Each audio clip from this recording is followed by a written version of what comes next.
大家好，在今天的视频中，我将向你们展示，如果你的荣耀手机麦克风无法使用时该怎么办。Magic8 Lite 最重要的一点是，你的麦克风可能只是脏了，所以你可能听不到声音。用非金属工具清理，最好用刷子清理这里的这个孔和这里的这个孔，就在这里。如果你把它清理干净，一切都会很好，这样你就可以正常使用。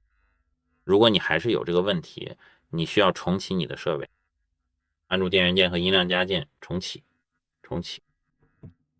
现在你的手机会被重启，手机里的所有东西也都会重新启动，这样你的麦克风应该就能正常工作了。